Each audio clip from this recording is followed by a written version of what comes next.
बिस्मिल्लाहिर्रहमानिर्रहीम। अस्सलातु वस्सलामु अलैका या सय्यदी या रसूल अल्लाह। अस्सलातु वस्सलामु अलैका या सय्यदी या हबीब अल्लाह। तमाम दोस्तों को सलाम, मैं आपका राना अज़ीम। दोस्तों, आज पाकिस्तान की तारीख का स्याह तरीन दिन है। आज पाकिस्तान की सियासत को मफाद परस्त टोले ने दफन कर दिया। आज पाकिस्तान के अंदर जमहूरियत के नाम पर हुकूमत करने वालों ने जमहूरियत को ही ख़त्म करने की इब्तदा कर दी। आज कानून की बालादस्ती की बात करने वालों ने कानून की बालादस्ती की बात नहीं की, ना कानून की बालादस्ती को माना गया। आज पाकिस्तान की तारीख में ये पहली दफ़ा हुआ कि जिसके पास अक्सरियत है, वोटिंग हुई, 186 वोट हासिल किए गए पंजाब में परवेज़ इलाही ने, लेकिन 179 को जिता दिया गया।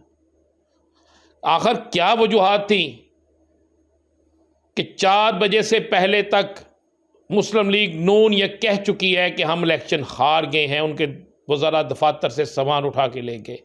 IG पंजाब को तब्दील कर दिया गया। तमाम अदारों की रिपोर्ट्स थी कि ये नहीं जीत रहे, मुस्लिम लीग नून नहीं जीत रही। फिर अचानक 2 से ढाई घंटे का इजलास को 2 से ढाई घंटे लेट किया गया, और उसके बाद क्या हुआ सारी कौम ने देखा। इसके हकाइक क्या थे और इस पर गलतियां क्या थी, इस पर आप बात करेंगे। आइंदा आने वाले दिनों में क्या होने जा रहा है, किसने क्या खेल खेला और इस खेल के इस पाकिस्तान के लिए क्या नताइज होंगे। ये गेम किस वक्त शुरू हुई, अचानक 2 घंटे जब इजलास 2 घंटे से ज़्यादा लेट किया गया, कौन किसके राब्ते में था, और आइंदा आने वाले दिनों में क्या खौफनाक खेल खेला जाने लगा है, इस पे आपको बताएंगे। ये आज इन 2 खबरों में बात करेंगे। मैं खुद आज बड़ा दुखी हूँ, दिल बड़ा उदास है। मेरी बहुत से लोगों से बात हुई। एक बड़े सीनियर तरीन सहाफ़ी ने बाकायदा कहा कि मैं तो सोच रहा हूं कि मैं इस पाकिस्तान को ही छोड़ दूं, मैं तो सोच रहा हूं मैं सहाफ़त ही ना करूं। मैंने कहा क्या वजह हुई? उन्होंने कहा वो मुल्क जिसे हमारे बड़ों ने कुर्बानियां देकर बनाया, आज उसके अंदर क्या हो रहा है। और जब एक ट्वीट खासकर आया, एक जरदारी सब पे बारी, बिलावल भुट्टो जरदारी साहब का, तो उसके बाद तो वैसे ही पाकिस्तान की सियासी जमातों को, पाकिस्तान की समाजी तहरीकों को, पाकिस्तान के अदारों को चाहिए कि सारा कुछ फिर उस जरदारी के हवाले कर दें जो सब पे बारी है। यानी एक जरदारी सब पे बारी, पाकिस्तान के अदलिया पे वो बारी, पाकिस्तान के इदारों पे वो बारी, पाकिस्तान की सियासी जमातों पे वो बारी, पाकिस्तान के हर उस अहम शख्स पर बारी जो पाकिस्तान के लिए सोचता है। ये एक जरदारी सब पे बारी क्यों नहीं होता जब पाकिस्तान के अंदर डॉलर ऊंची परवास पे जा रहा होता है, तो उस वक़्त ये जरदारी उस मसले को हल करने के लिए क्यों नहीं होता। काश ये सारे सियासतदान रात को 6-6 बजे तक, 4-4 बजे तक, 6-6 घंटे एक दूसरे के साथ बैठ के पाकिस्तान के हालात को बेहतर बनाने पे काम करते, तो शायद आज पाकिस्तान बेहतर बनता। दोस्तों, मैं आज आपको बताता हूं कि ये हुआ क्या। मुस्लिम लीग नून अपनी शिकस्त कबूल कर चुकी थी। मुस्लिम लीग नून फैसला कर चुकी थी कि ठीक है, हम जाएंगे, शोर डालेंगे, सारा कुछ होगा। मगर अचानक से आसफ अली जरदारी साहब और एक अहम शख्सियत का आपस में रब्ता होता है, और उस रब्ते का भी फैसला होता है कि हर सूरत में हमजा शहबाज को वज़ीर आला रखना है। जिस जगह जो कीमत जिसको अदा करनी पड़ती है की जाए। मैं ये नहीं कह रहा पैसों की कीमत, बहुत सी और कीमतें भी होती हैं। जिसके पास आसफ अली जरदारी मुतहर्रक होते हैं, मुतहर्रक होते होते होते होते आखिरकार वो क्या होता है कि ब्रीफिंग होती है, बाकायदा ब्रीफिंग होती है, और उस ब्रीफिंग के बाद चौधरी शुजात हुसैन, जो कभी भी अपने भाई को नहीं छोड़ सकते, उनको जो लोग मजबूर करते हैं, फिर क्या उनको किस जगह से क्या फ़ोन आता है, फिर उनके साथ क्या क्या वादे वईद होते हैं। उसके बाद एक लेटर फौरी तौर पर आता है, फिर उस लेटर पर कानूनी राय ली जाती है। एक साबिक जज, उससे कानूनी राय ली जाती है। राय लेने का, और ये राय कोई और नहीं लेता, मज़े वाली बात है, ये राय डिप्टी स्पीकर पंजाब असेंबली लेते हैं। राय कह रही है इस बात को, और ये दावा कर रही है तहरीक इंसाफ।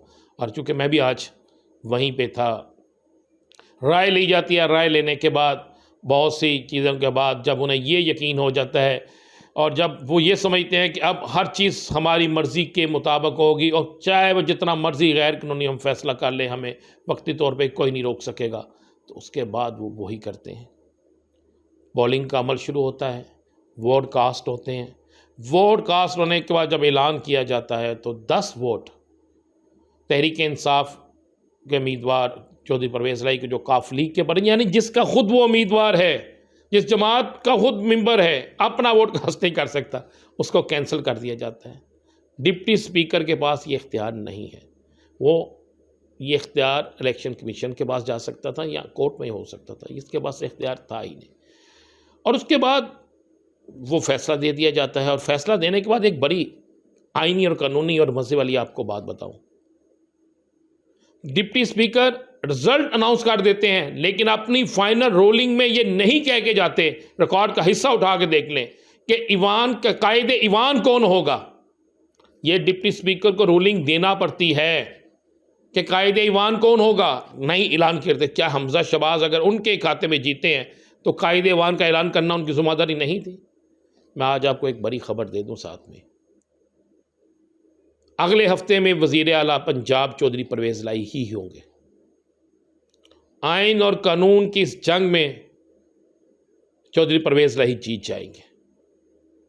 आइंदा हफ्ते में फिर आपको कह रहा हूँ, ये चूँकि कल एक ऐसा दिन है शायद अदालत में कल फैसला ना हो सके, लेकिन अदालतें अगर चाहें तो आज रात को भी लग सकती हैं, कल सुबह भी लग सकती हैं, इतवार को भी चल सकता है अगर चलना चाहे तो। अदालतें हमारी बड़ी मोअज़्ज़ज़ हैं, बहुत से अहम फैसले भी किए हैं और सब के लिए वो कर रहे हैं। तो अगले हफ्ते में ये एक हफ्ते के वज़ीर आला जिसे कहते हैं ना, एक दिन का वज़ीर आज़म या 24 घंटे का, ये एक हफ्ते के बाद वज़ीर आला पंजाब आइनी तौर पर जो हमें नज़र आ रहा है वो तब्दील होते नज़र आ रहे हैं।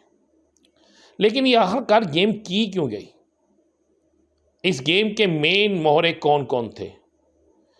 इस गेम को किस वक़्त फ़ाइनल किया गया? इस गेम को उस वक़्त फ़ाइनल किया गया जब ब्यूरोक्रेसी के कुछ अहम तरीन अफराद और जब मौलाना फजलुर रहमान और मियाँ नवाज शरीफ की बात हुई, आसफ़ अली ज़रदारी और मियाँ नवाज शरीफ की बात हुई, जब ये कहा गया कि आज अगर हम इलेक्शन से निकल गए, पंजाब इनको दे दिया, तो उसके बाद हमारे बहुत से काम अधूरे रह जाएंगे, बहुत से मामलात हम नहीं जीत सकेंगे, उन मामलात में काम नहीं कर सकेंगे और आइंदा इलेक्शन में भी हम नहीं जीत सकेंगे। ज़रदारी साहब चूँकि तैयारी कर रहे हैं कि बिलावल भुट्टो ज़रदारी आइंदा वज़ीर आज़म हो, मियाँ नवाज शरीफ साहब तैयारी कर रहे हैं कि आइंदा वो हो या उनकी बेटी और नहली के मामलात भी ख़त्म हो जाएं। इसी तरह मौलाना फजल रहमान भी तैयारी कर रहे हैं कि उनके हाथ जो लगा है उससे ज़्यादा लगे। तो इसके बाद इन्होंने किसी जगह बात की और उस बात को करने के बाद कुछ फ़ोन कॉल्स घूमी और उन फ़ोन कॉल्स के बाद, मैं नहीं कहता किसकी घूमी, लेकिन आने वाला वक्त बता देगा। उसके बाद ये सारा मामला सामने आ गया। एक ज़रदारी साहब पे बारी हो गया, आज तो फैसला, आज तो सारा कुछ हो गया, कप्तान भी मौजूद था, सारा कुछ मौजूद थे, ये सारा कुछ हो गया। होने के बाद ये चला गया, कल से अदालतों में केस चलेंगे, अगला हफ्ता सारा पाकिस्तान की सियासत में गर्म तरीन, मज़ीद गर्म तरीन हफ्ता होगा। कप्तान की तकरीर आपने सुननी, कप्तान ने भी अब खुल के खेलने का फ़ैसला कर लिया है। वो जो एक गुंजाइश समझी जा रही थी कि कप्तान पंजाब में आ जाएगा तो सारे हुकूमतों के स्टेक होल्डर बन जाएंगे तो शायद मामला दुरुस्त हो जाए, लेकिन मुझे लगता है कुछ लोग मामला को दुरुस्त नहीं करना चाहते। अब कप्तान खुल के आ गया। कप्तान के ऐलान के बाद मैं आपको ये भी बता दूं, कुछ फैसले ये हो गए हैं कि अब ये पीटीआई को कुचलने की कोशिश करेंगे। पीटीआई के ख़िलाफ़ इंतहाई सख्त इक़दाम करने की कोशिश करेंगे। इस पर फैसला हो चुका है और फैसला करने वाली जमातों ने सख्त तरीन रद्द-ए-अमल देने का, सख्त तरीन इक़दाम करने का फ़ैसला किया है, जिसका इजहार कल आपने मौलाना फजलुर रहमान की गुफ्तगू में सुन लिया और आज नवाज शरीफ के साथ उनकी होने वाली गुफ्तगू में भी ये फ़ैसला हो चुका है। जिसके बाद इमरान खान और उसकी टीम को कुचलने की कोशिश की जाएगी, लेकिन ज़हन में रखिएगा इसके नताइज भुगतना पड़ेंगे बड़े सख्त तरीन। और खुदा न खास्ता अगर इस तरफ बात गई तो ये पाकिस्तान के लिए बेहतर नहीं होगा। क्यों कुछ क़ुव्वतें पाकिस्तान की सियासी क़ुव्वतें पाकिस्तान को तबाह करना चाहती हैं, क्यों कुछ सियासी क़ुव्वतें पाकिस्तान का नुकसान करना चाहती हैं, क्यों कुछ सियासी क़ुव्वतें पाकिस्तान के ख़िलाफ़ काम कर रही हैं। अवाम में शदीद नफ़रत है और इस नफ़रत का इजहार ज़िमनी इलेक्शन में तो हो गया था, लेकिन आपको बता दूं अब लाठियां, जेलें, रुकावटें, ये सब कुछ जो है बिल्कुल बेकार जाएगा। और इस सब चीज़ों के बावजूद आपको नज़र आएगा कि अब किसी और तरफ मामला जा रहे हैं और सिर्फ इंतज़ार जो है एक अगले हफ्ते का होगा। उस अगले हफ्ते में, हफ्ते के बाद अगस्त का महीना पाकिस्तान की सियासत को तब्दील करेगा। हम हक़ाइक़ पे बात करते हैं, हक़ाइक़ के मुताबिक परवेज़ इलाही वज़ीर आला थे, अक्सरियत के मुताबिक नून लीग मान चुकी थी। पीछे जिन लोगों ने ये गेम की, मैंने उन्हें बेनकाब किया है। आइंदा क्या होने वाला है, लेकिन दुआ गो कि मेरे मुल्क के लिए ये बेहतर हो, और जो लोग मुल्क के साथ ये घिनौना खेल खेल रहे हैं, अल्लाह की ज़ात उन्हें हदायत अता फ़रमाए और हमारे अदारे जो हैं उनके ख़िलाफ़ कार्रवाई करें। अल्लाह आपका हामी और नासिर हो।